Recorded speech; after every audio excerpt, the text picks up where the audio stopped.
اللہ اکبر، یہ کتنی بڑی جرت کی بات ہے۔ یہ بے دینی ہے، اللہ اور اس کے دین پر کھلا ہوا بہتان ہے، اللہ کے علم و حکمت سے معارضہ ہے، قرآن و حدیث سے تصادم ہے، دروغ بافی ہے، شریعت سے اعلان جنگ ہے، ربوبیت کی تنقیص ہے، اللہ تعالیٰ کی شریعت میں غلطی نکالنا اور اس کے علم و محیط، حکمت و بالغہ اور رحمت و واسعہ کی عیب جوئی کرنا، یہ کھلا ہوا جھوٹ اور بہتان ہے۔ ایک مسلمان ایسا سوچ نہیں سکتا۔ اللہ ایسے لوگوں کو ہلاک کرے، یہ کہاں بہہ کے پھر رہے ہیں۔ السلام علیکم ورحمۃ اللہ وبرکاتہ۔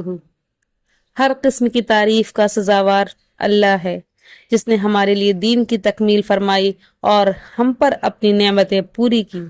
میں اس رب پاک کی تعریف و توصیف اور اس کی بے پایہ نعمتوں پر اس کا شکر ادا کرتی ہوں، اور شہادت دیتی ہوں کہ اس وحدہ لا شریک کے سوا کوئی معبود نہیں۔ اس نے جو کچھ بنایا نہایت ہی ٹھوس اور بے مثال ہے، اور جو شریعت نازل کی وہ محکم ترین شریعت ہے۔ میں یہ بھی شہادت دیتی ہوں کہ محمد صلی اللہ علیہ وسلم اس کے بندے اور رسول ہیں، اور سب سے افضل مطاع ہیں۔ ایسے برگزیدہ نبی پر اور آپ کے آل و اصحاب پر اللہ کی رحمت و سلامتی ہو۔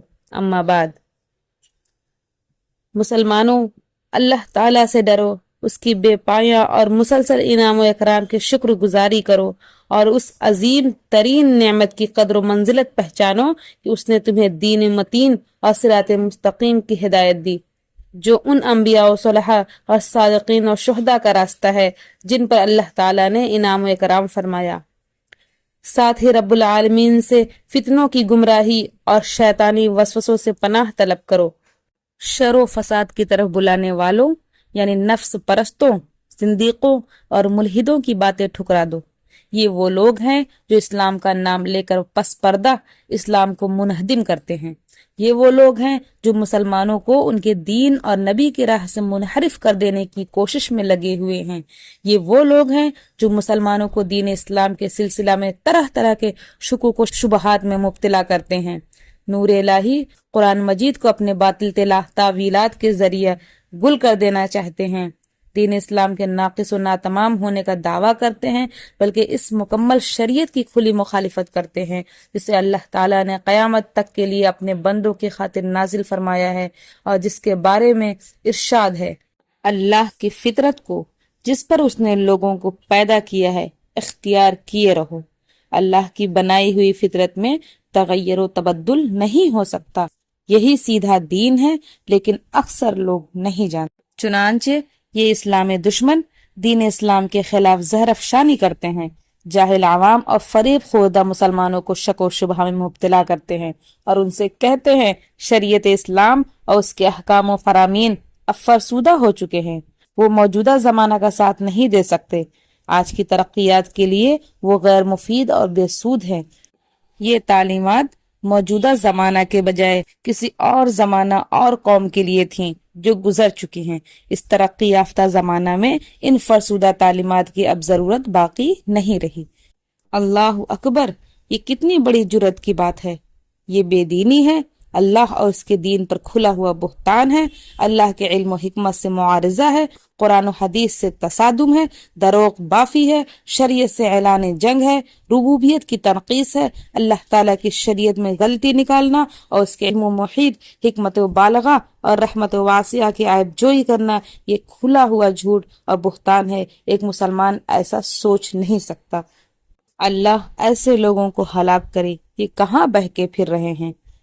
اسلام ہر زمانہ اور ہر طبقہ کے لیے مناسب اور موزوں ترین دین ہے۔ دین اسلام در حقیقت ویسا ہی ہے جیسا کہ اللہ تعالیٰ نے اس کے بارے میں فرمایا ہے کہ یہ دین سیدھے راستے کی طرف ہدایت دیتا ہے، یعنی اختلاف و نزاع کے اندر فیصلہ کرنے میں صحیح راستہ بتاتا ہے، اخلاق و عادات کے اندر جو بات زیادہ مناسب ہوتی ہے اس کی طرف رہنمائی کرتا ہے، اجتماعی و اقتصادی علوم میں صحیح بات کو واضح کرتا ہے، قرابت داروں اور پڑوسیوں کے حقوق سے متعلق اور انسانی ضرورت کے تمام دینی و دنیاوی علوم کے بارے میں صحیح راستہ دکھاتا ہے۔ یہ دین ایک اللہ کی بندگی کرنے، اسی سے لو لگانے اور صرف اسی کا تقوی اختیار کرنے کی تعلیم دیتا ہے، اللہ کی رسی کو باہم مضبوطی کے ساتھ پکڑے رہنے کی دعوت دیتا ہے اور اختلاف سے روکتا ہے۔ وَاعْتَصِمُوا بِحَبْلِ اللَّهِ جَمِيعًا وَلَا تَفَرَّقُوا، سب مل کر اللہ کی رسی کو مضبوطی کے ساتھ پکڑے رہو اور متفرق نہ ہو۔ یہ دین حسن معاملت اور عہد و پیمان کو پورا کرنے کی تعلیم اور عدل و احسان کا حکم دیتا ہے، فحش و منکرات، اختلاف، خیانت، بدعہدی، ظلم و سرکشی اور ہر مذموم عادت سے روکتا ہے۔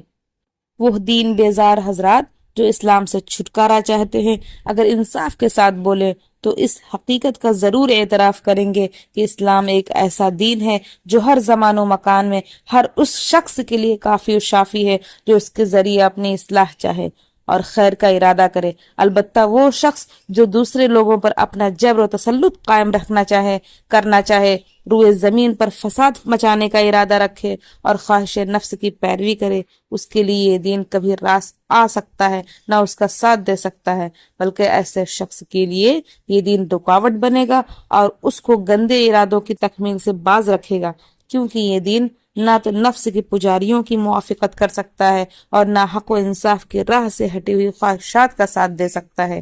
ارشاد الہی ہے کہ اگر حق ان کے خواہش پر چلے تو آسمان اور زمین اور جو ان میں ہیں سب درہم برہم ہو جائیں۔ دین اسلام ہر شخص کو اس کے مقرر حدود کا پابند بناتا ہے اور انسان کا اس کے خالق حقیقی سے رشتہ جوڑتا ہے۔ یہی وجہ ہے کہ سرکش اور تسلط پسند طبقہ اسے اچھا نہیں سمجھتا، کیونکہ یہ ان کے نفسانی جذبات کو روکتا اور ان کا ظالمانہ اثر و رسوخ چھینتا اور ان کے برے اغراض و مقاصد اور بہیمانہ خواہشات کے درمیان حائل ہوتا ہے۔ چنانچہ یہی وہ اسباب ہیں جن کی بنا پر جب سے اللہ تعالیٰ نے دنیا کے اندر انبیاء اور رسول کو بھیجنے کا سلسلہ شروع فرمایا ہے، اس وقت سے لے کر آج تک ہر دور میں اور ہر جگہ اولیاء اللہ اور اولیاء شیطان کے مابین معارضہ و کشمکش جاری رہی ہے، لیکن ہمیشہ انجام خیر متقیوں کے لیے رہا ہے اور عزت و غلبہ اللہ اور اللہ کے رسول اور اہل ایمان کے حصے میں آیا ہے۔ آخر میں اللہ تعالیٰ سے دعا ہے کہ اللہ تعالیٰ ہم سب کو ایمان پر چلنے کی توفیق عطا فرمائے، باطل اور باطل پرستوں سے کوسوں دور رکھے، آمین یا رب العالمین۔ وآخر دعوانا ان الحمد للہ رب العالمین۔ السلام علیکم۔